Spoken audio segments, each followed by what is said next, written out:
Welcome to another edition of the Game Preview Podcast. Ethan Greenberg, Cynthia Frelund. November is here, which is very odd to say. Halloween is behind us. Cynthia has way too much candy left over, but Sheladon came through with a costume. So please let us know what Sheladon was.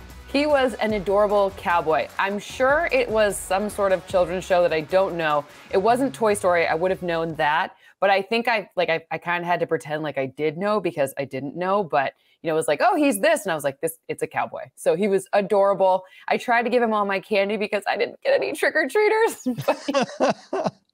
I have so much candy left. I'm so sad. Well, like I said to you off the air, there could be a worse problem in the world than having leftover candy. But obviously it is very tempting, especially when I assume they're like the little mini candies too. Oh, yeah. And I got like a special bag of Kit Kats where like there's 3 different kinds of Kit Kats. Like one even has marshmallow. So like this is going to be a problem for me. But, you know, I listen, if this is my biggest problem, life is good. Did you buy the special Kit Kat because of my Kit Kat story subconsciously? I think you might have. I think it probably influenced me. And I also love Kit Kats. So it works out really well. There are green Kit Kats, like all these different Kit Kats. That I knew. I didn't know that. I want a dark chocolate Kit Kat. I don't think I've ever had one, but I'm a dark chocolate fan. I learned that they're dark chocolate Kit Kats. So after this, I'm going to be on the hunt. I know. So candy's on another level from even when I was trick-or-treating. And that's a great way to introduce the first quarter because trick-or-treat, just kidding. Basically, here's what we're going to talk about first. Let's talk about Zach Wilson. Feels like he's the talk of the town right now because the Jets are 4-1 with him as a starter. They put the ball in his hands a lot, but also the Jets were down at points late in the second half, needed to come back from a deficit. So what do? You throw the ball. So he throws 3 interceptions. He throws for a career high 355 yards. Just what is your take on the numbers that they are, and are they inflated one way or another because of the way the game played out? Well, I put a little asterisk next to those numbers for a couple of reasons. The first reason, and we talked about this before, Elijah Vera Tucker, not there. Breece Hall, not there. Adjusting to a new offense. I understand that it's only 2 players and there's 11 on the field and the quarterback, so whatever, but this is a big difference. And figuring out how to keep Zach Wilson ahead of schedule, keeping everything in front of him, manageable down to distances. That's what we saw during those 4-game win streak. Like that is a better way for him and any quarterback to operate. Now, there was an area where he was very successful last game, and that was down the seams. So 9 of 11, almost half of his yards came from those passes down the seams. So the point is there are areas where it's going to be good and be able to figure out in space where to get Zach Wilson the best opportunity. That's going to be the key going forward. And then, of course, I'm just going to keep talking here. Apparently, I've eaten too much candy. When I looked to see what really helped, it was kind of Tyler Conklin. His use, he was able to be helpful, scoring a touchdown on passes of 10 plus air yards, scoring another touchdown on passes of less than 10 air yards. So the point is versatility will be the key, but you have to remember there's a big adjustment, and that was Bill Belichick defense. Like that's not just any old person throwing any old players out there.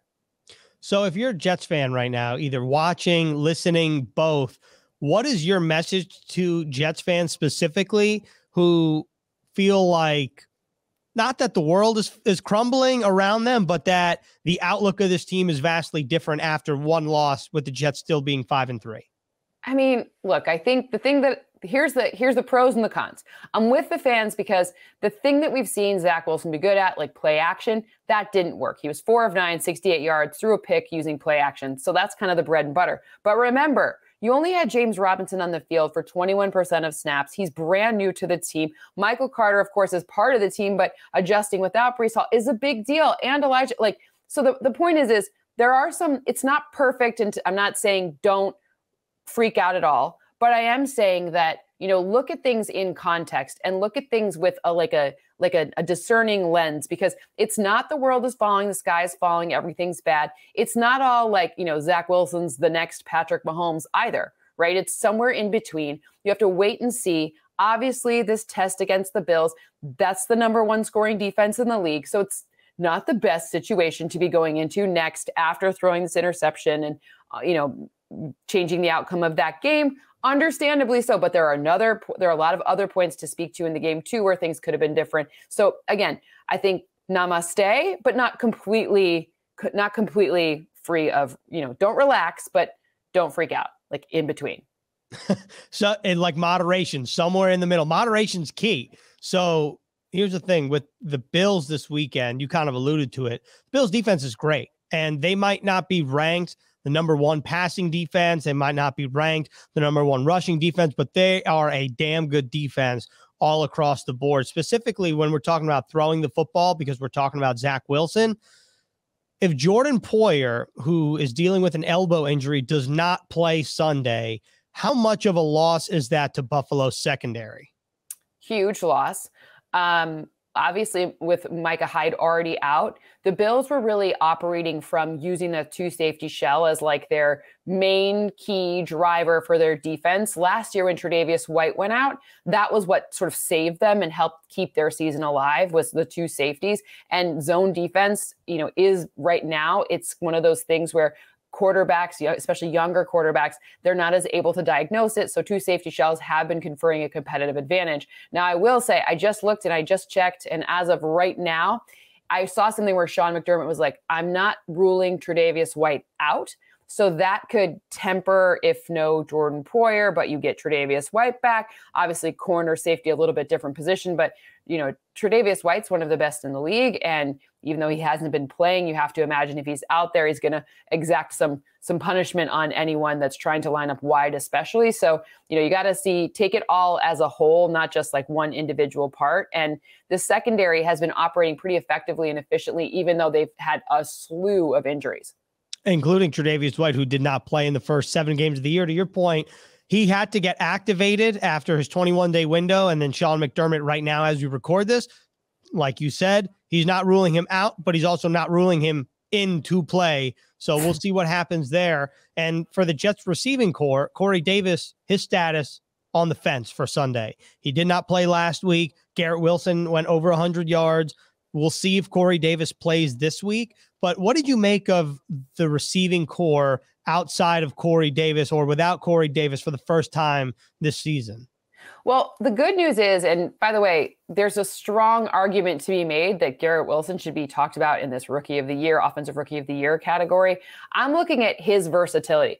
We saw him at first line up out wide, and then in the season, and then he came inside, shorter passes. Okay, great. Then this last game went back outside. In fact, he had 72 yards on just 2 receptions. Those are passes of 10 plus air yards. So his versatility has been excellent, especially stepping up with a lot of, confusion. I don't know what's going on with certain, receivers. I don't know. That seems like a confusing situation to me, but that was interesting. And you saw Denzel Mims have the most yards after the catch over expected for either player on either side of this ball game. So he had 36 yards after the catch over expected. So the point is the sum of all of the parts are fitting together really well, even if, you're seeing differences game over game as to where people line up. Yeah, this is going to be the Jets' toughest test defensively to date. And they've seen some good defenses as recently as 2 weeks ago at Denver. So we'll see what happens. And just as a reminder, Buffalo's rush defense also very good. We'll get to that later on. That brings us to our second quarter. I feel like when you talk about the Buffalo Bills, you talk about Josh Allen first, because he's just a freak. He embraces contact. He runs. He throws the ball 80 yards on a rope. He can do basically everything. So how do you stop him? Maybe don't play zone. So one of the areas where Next Gen Stats showed that Allen, look, I wouldn't start in this spot if we didn't already know all of the versatile and amazing stats about Josh Allen. I could give you a ton. You could rattle off a ton too. But one area that maybe the Jets could potentially look to be different, the Jets play zone 76% of snaps. That's the 9th highest rate in the league. Josh Allen, 8 passing touchdowns against zone this season. That leads the NFL. So perhaps a bit more man-to-man. Let's see what Sauce can do against Stefon Diggs, who, he may or may not line up against, because we have not seen Sauce travel. So we'll see. And Stefon Diggs lines up all over the place. But I'd like to see, I think that would be very fun. But it'll be good against Gabe Davis too, right? It's all going to be fun. I think so too. I mean, I think if you're a fan of the NFL, you've heard all this stuff about Sauce. Diggs, obviously a tremendous player. second in the league in receiving yards, tied for first in touchdowns, third in catches. That would be fun if they traveled. But also, Sauce Gardner hasn't needed to travel because on the other side of Sauce Gardner is DJ Reed, who's having a phenomenal year as well. And this Buffalo defense, or excuse me, the Buffalo offense, to your point, Gabe Davis seems like a completely different player than the last time the Jets played him, which was week 18 of last season. Yeah, it's interesting. So there's two things that I'm looking at with this offense, and they affect both Gabe Davis and Stefon Diggs. I will say one area where the Jets have like maybe a sneakier, bigger advantage than maybe we're talking about nationally at least, right, is the fact that the right tackle, his name's Spencer Brown. He's like 6'8". He's a giant right tackle. He didn't play in the last game. I have no idea if he's playing in this one. He hurt his foot against the Chiefs a couple of weeks ago, so I'm not sure if he'll be back. That is different. Like, New York fans know Bobby Hart from that other New York team, but that's a big step down. And I'm not being mean. I'm saying Spencer Brown's very good, and I'm saying that this defensive front is exceptional. Quinnen Williams is absolutely slaughtering people, and we've seen everyone across that front contribute with a lot of pressure. That could be an area on that right side. Like, that could be a source of concern because, you know, they're not out there in full force. Well, Spencer Brown, whether he plays or not, do you think that Buffalo's offensive line is good, or is it that Josh Allen is so good that he can run away from pressure if necessary and he rarely gets sacked, that he almost masks the deficiencies if there are any? It's an unsatisfying answer, but it's both. I think they've figured out the right sets of people to put in front of him that make sure that his talents are protected as much as possible. I think when I'm looking at, you know, like Deion Dawkins on the left, right? Like, and Spencer Brown on the right, like, they're different, like, but they're also huge. So even if Spencer Brown gets a little beat, he can kind of reach around and grab it, which just gives Josh Allen like that extra beat to be able to step outside. So it's really more about scheme fit than it is like, this isn't like plug and play, put him on any team. It could be the same potential output. It's more how they fit together, because you haven't seen the Bills really be this, like, you know, Devin Singletary has become better rusher, you know, over the past few games, better meaning more efficient, but have they played about, like, are they getting, you know, first and like second down? Is he helping, or is it like the game script that's really increasing his number? I don't know. It's really hard to tell the difference. So I don't know. When I'm looking at this game, I do think the New York's front, that is going to be one thing that I'm really curious to see how that works out, because that is putting Josh Allen in a situation where there's a lot of pressure and not letting him scramble, like that could be an area to slow him down for sure. Well, so I'm glad you brought that up, because I'm curious, when you're playing against a quarterback like Josh Allen, who has the ability to scramble on any given play, do you think that it's almost more beneficial just to try to collapse the pocket, and maybe you're not like attacking as much? Whereas, like, let me put it this way. You play Mac Jones against the Patriots. He's not very mobile compared to Josh Allen, at least. You get after him. You take him down easy. Formula's there. When you're going up against Josh Allen, who can run over you, he can jump over you, or he can just move around to evade you, is it better to collapse the pocket and focus on that as opposed to just like getting up the field and trying to tackle him one-on-one? I would imagine if I were a coach and I were thinking about this, I would say, you know, when I look to see some of the other things about Josh Allen, so quarters is another area where he's been extraordinarily efficient and effective when defenses play quarters. Yeah, don't do that. Like, just don't do that. It's something the Jets do at the highest rate in the league. The point is don't give him space to work with his receivers. Blanket the receivers. Maybe try to collapse, but try to rush without bringing the extra guy, because this is one of those things where it feels like tighter coverage on the receivers is going to force them into less of what they want to do in this case. And maybe that's the better way to do it than worrying about like specifically trying to tackle him one-on-one. Josh Allen is huge. Bringing him down is not easy for like even the biggest of human beings. Like, it's just not. So force him into a situation where he's throwing into tight coverage. That's probably a better situation, especially when you've got the corners that this team has. Yeah, I think this is going to be fascinating to see how the Jets want to try to attack Josh Allen in terms of up front. But obviously, this is going to be a big challenge for the Jets. Probably the best quarterback playing at the highest level that they've seen. Joe Burrow obviously was very good against the Jets. The Jets did a good job against Lamar Jackson in week 1. So this and Aaron Rodgers, they did a good job against Aaron Rodgers too. Yes, they did. That they did, and Aaron Rodgers' house too. So, and you know that the Jets are going to see the Bills again. So this is going to be interesting to see what wrinkles the New York Jets and Robert Saleh and Jeff Ulbrich will have to try to slow down Josh Allen, Stefon Diggs and company, which brings us to halftime, which leads me to a very important question. And I don't know if we've talked about it before, but I think we might have. Blue cheese or ranch? I mean, I'm going to disappoint people, but I like ranch when it comes You're to not disappointing a single soul, Cynthia. I am with you. I am team ranch 1,000%. Blue cheese is not for me. If you like it, that's your business. Don't make me feel bad. That's your for business. for not liking blue cheese. Okay. That's how I mean, I get it. Like, I'll try, like, I think we said this before. It's like, I'll try it if it's like part of the thing. Like if you make it with this and it's supposed to be, what I'll try it. Absolutely. But if you're going to give me an option, and especially if I'm like going to dip some wings in something, it is ranch. I will dip a pizza in a ranch, and maybe that's sacrilegious, but I don't know. It tastes good. And I think that's what matters. I can tell you for a fact, I had pizza Sunday night after the Jets lost to the Patriots, and I dipped that sucker in ranch because I was a little sad. I needed a little pick-me-up, so I put the pizza in the ranch. It's really good. It's really good. It is good. And just for the record, for everyone that's like from the tri-state area and is like, that's gross, you don't need that. I didn't need it. The pizza would have been great without it. I don't do it to all my pizza, but if I'm taking in a pizza and I deem it needs ranch, it's getting the ranch. Okay? Case closed. Also, more importantly, are boneless wings just giant, or are they adult chicken nuggets? I mean, I think they are, but what are they? Like, that's my question. Yeah. Like, is it just like, I think I need the bone to like assure that it, I don't know. Like, is it just like something else cut into that shape? Like, I don't know. I like my food to be, reliable. I don't know. It just freaks me out.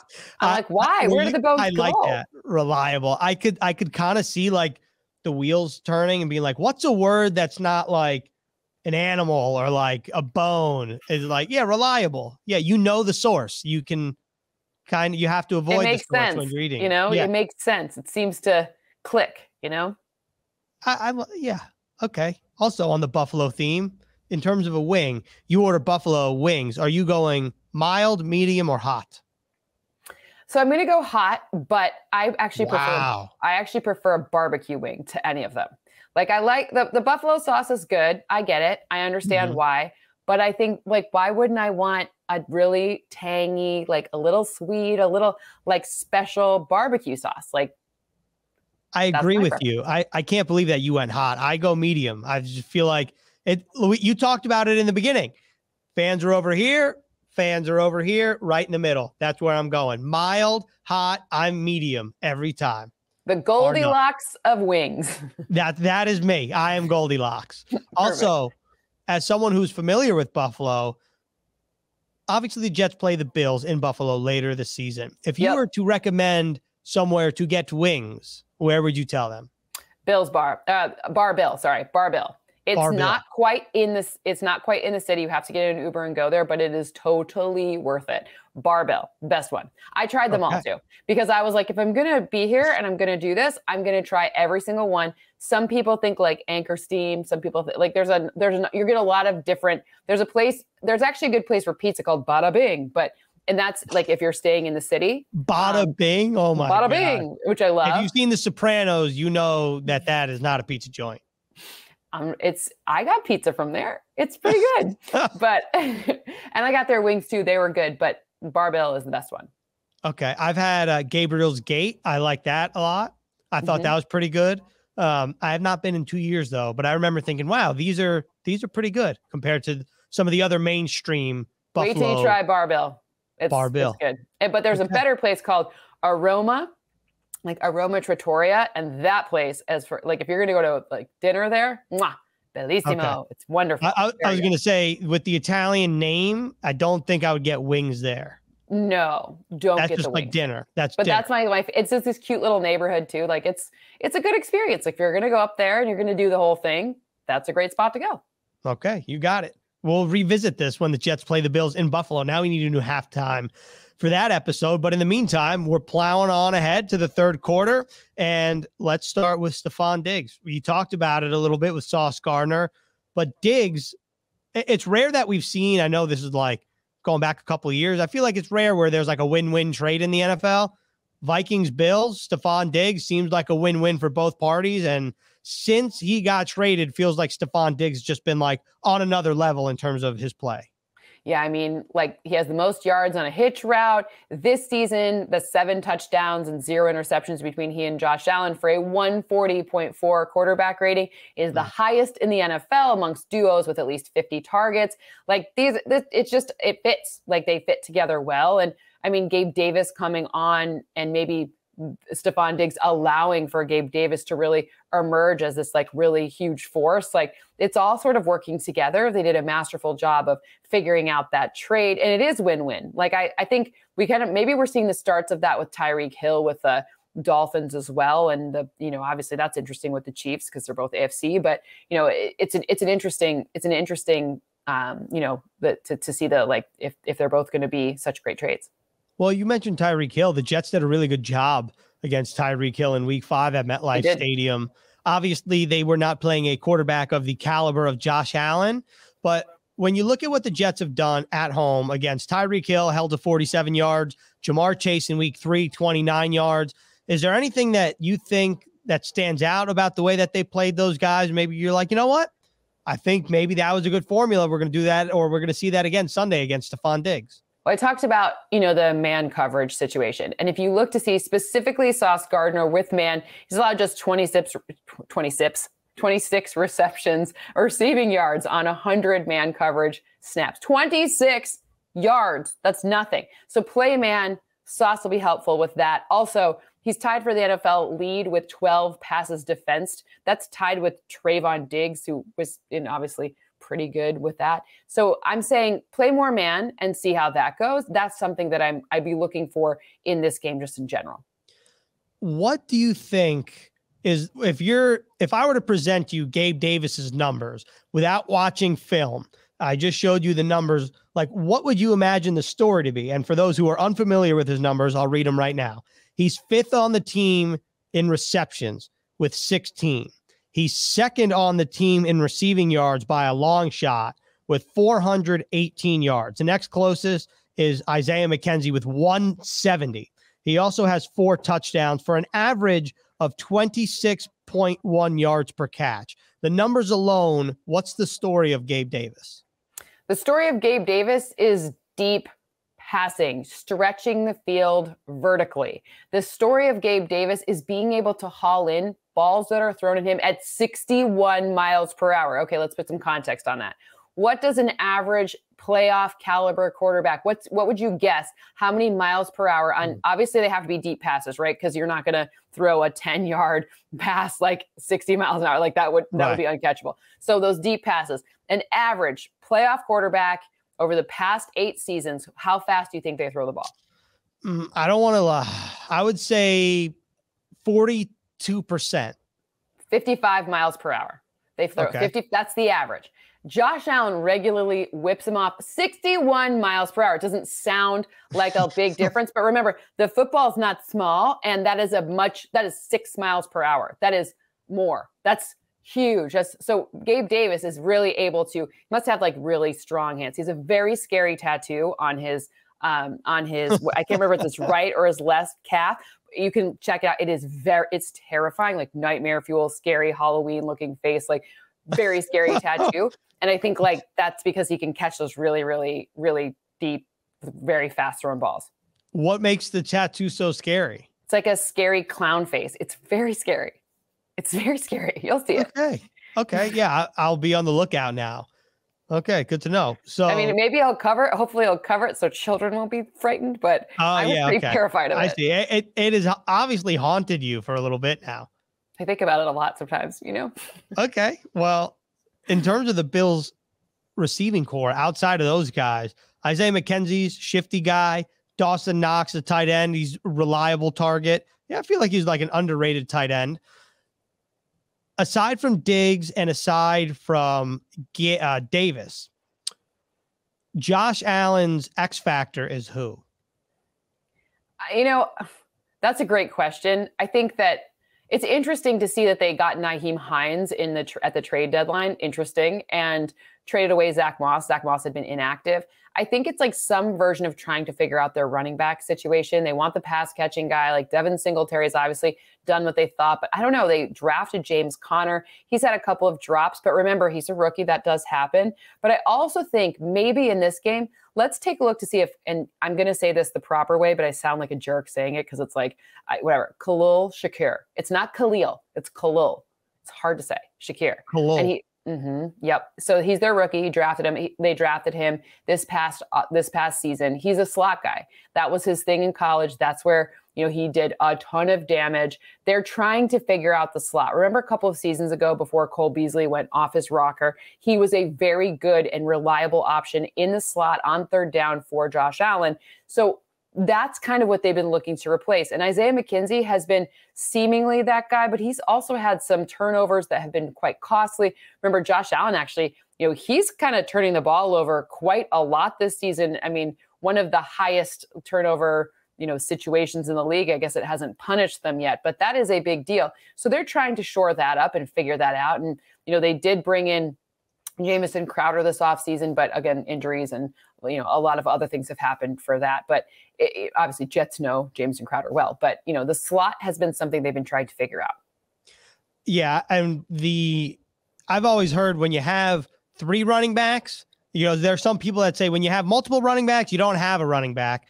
And obviously, like that might not be the case in some scenarios. Like you think about the 49ers in 2019, they made it to the Super Bowl, so it definitely works. But for the Buffalo Bills, Devin Motor Singletary, by the way, great nickname. He has 323 rushing yards. That leads the team. Josh Allen's actually second on the team in rushing yards. But in terms of the backfield alone, you're looking at Devin Motor Singletary, the rookie and brother of Dalvin Cook, James Cook, and then the aforementioned Nyheim Hines, who was traded from Indianapolis to Buffalo. So that brings us to our fourth quarter, which is those 3 guys and the Jets running backs. And let's start with the Jets running backs. Actually, I'm calling an audible at the line of scrimmage. You got Omaha. We're going to the Bills running backs. Motor Singletary is obviously the best one, but how good is he? And if the Jets are able to contain him, it still feels like against the Buffalo Bills, it's not all that important because they still throw the ball a lot. It's interesting because, all right, so let's level set here with the Jets defense, right? It's since week 4. So let's just say since week 4, 4.35 yards per play. That's the best in the NFL. So the Jets defense has been getting even better, right? Obviously, some of that is, some game script, making Aaron Rodgers try to throw, it didn't work out. Special teams was really helping out, etc. But that's down from 5.48 yards per play in weeks 1 through 3. So they've gotten, there are some things that are working, forcing him into uncomfortable situations. And then remember, Josh Allen, those 6 interceptions I talk about, what's it? Matt Ryan, Matthew Stafford, Kenny Pickett, and Mac Jones, they have more. Those are the only other quarterbacks that have more than his 6. So the reality is that they haven't been able to use the sum of the running backs to be able to stop the turnovers from happening, because that's kind of how things get dicey, right? As if you're going to put anyone into obvious downs and distances where you need to pass. So that would be the way to stop it. I'm not saying Devin Singletary isn't great, but I'm not saying that Devin Singletary he's I don't know. Like, I'm going to be totally honest with you. It feels like some games it works really well. It feels like other games it's a function of game script. And it feels like it's still other games that it doesn't work at all. So, I mean, I don't know. I was at that Bills game against the Rams week 1, looks completely different. And they kind of, obviously we now know that the Rams are not quite as strong as they were last season when they won the Super Bowl. But, they didn't need the run game to really help them in that matchup. But it would have been nice if they could have had that, because the Bills still had a lot of turnovers in that matchup, even though they were playing with the lead.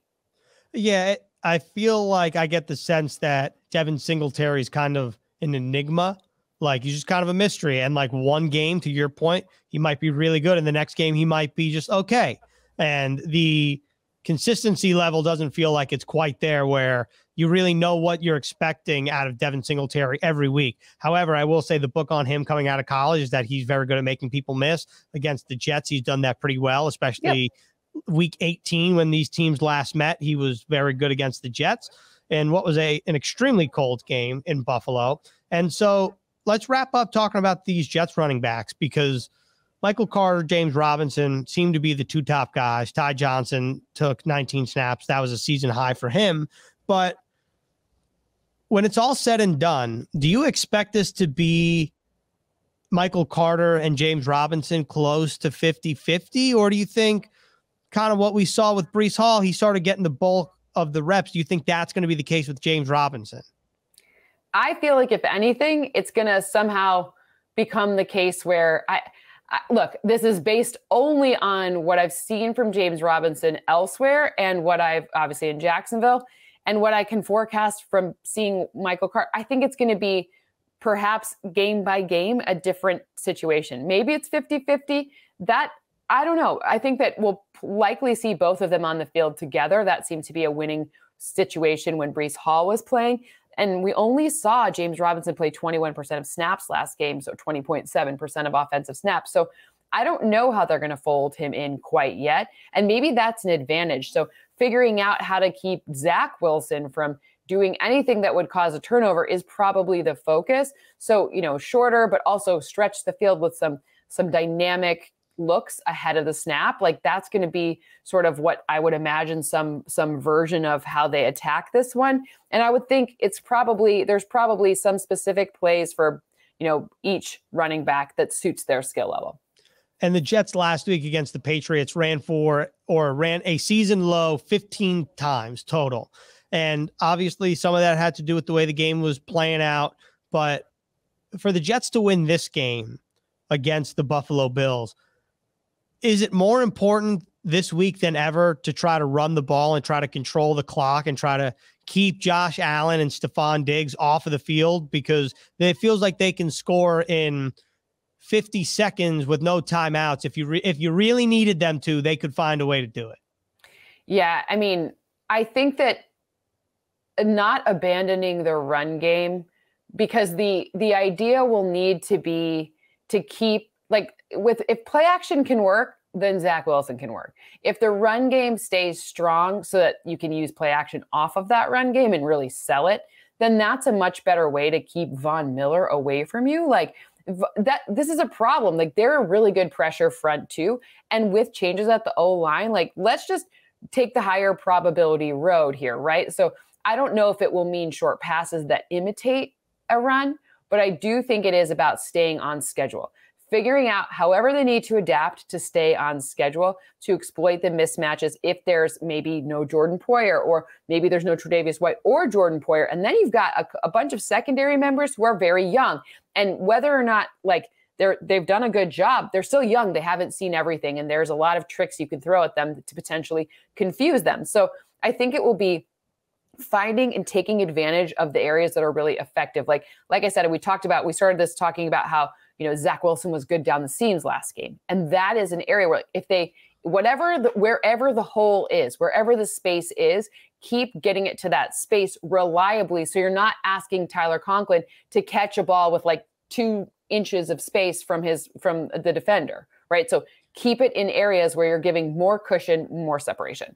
And the good news about both of those guys, meaning James Robinson and Michael Carter, both very reliable options out of the backfield if you wanted to go to that route as well, whether it be screen passes, short passes, whatever your flavor is, how you want to get the ball to the running backs, that could be a big focus for the Jets this weekend. Obviously, to your point, the injuries to the Bills secondary are going to be a big factor and maybe how the Jets want to attack their defense. But we'll see how it all shakes out in a couple of weeks. Regardless, though, Cynthia, the Jets at the bye week are guaranteed to have a winning record. Your final words here as we wrap up this episode, because we don't have an episode next week because it's the bye week.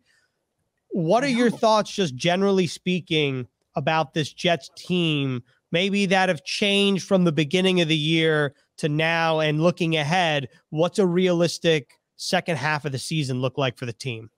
I think that, like, first of all, there's so much to be happy about that has worked out. I mean, I think, it stinks to say this because he's not playing, but Breece Hall would have been your offensive rookie of the year. If he would have had a full season looking like he looked, it would have been fantastic and so much fun. I think what you need to take away from this team, given all the injuries, is like the big step forward that we talked about at draft day. Like, I don't know if I could have said any more about, like, the Jets have taken the biggest step up in terms of win share they've done, and it's played out on the field, right? That often isn't always the case. Like, you can have an amazing draft, but something happens between May and September and it doesn't look great. But that's not been the case at all for this Jets team. Like, completely different vibe, completely different feelings about it going forward. So stay with this growth pattern so that you're really putting the people who are in place, keep these people in place so that you really have the best opportunity for Joe Douglas to say, this is the decision we're going to make. You have to figure out exactly how you want to support your quarterback. You want to support, that the O-line will probably be something this offseason that looked at. So take this second half of the season, see if you can create the opportunity for wins, take it 1 week at a time, but realize the big step that's been taken forward already. And this division, by the way, is difficult. I mean, everyone, we all thought that, certain teams, maybe the Patriots wouldn't win this many games, or who knows, right? And Miami clearly is in win now mode because look at all the moves that they've made this offseason. Mm-hmm. So this is a tough division, and the Jets are like outpacing the incremental getting betterness. That is not good English, but you know what I'm saying, right? So they're good, and they'll keep getting it right. So it's really about keep these people in this place where they're able to keep evaluating the right set of circumstances and make the decision that needs to be made so that, not just this year, but this is such a great young team. You get a few more things right, you really nail down what's going on in certain key positions. And this is a very good, long-term, sustainable, homegrown team, which is really the best formula for success. Yep. That's a great way to end the game preview podcast as the Jets enter week 9 to play the Bills. And then they have a bye week the following week, which means that the game preview podcast has a bye week. And then I know it'll be a long week, but then we come back for the second half of the season, regardless of what happens Sunday. Yeah. Regardless of what happens Sunday, the Jets guaranteed to have a winning record at the bye, which if you're a Jets fan, to Cynthia's point, you have to be very excited about the direction of this team. Totally. So, yeah, I think that's a great way to end this. And then next week's going to be a long week without you, Cynthia. But, I hope you recharge in California. I'll recharge here in New York, and then we'll rock and roll for the second half. We'll get us some pizza with ranch.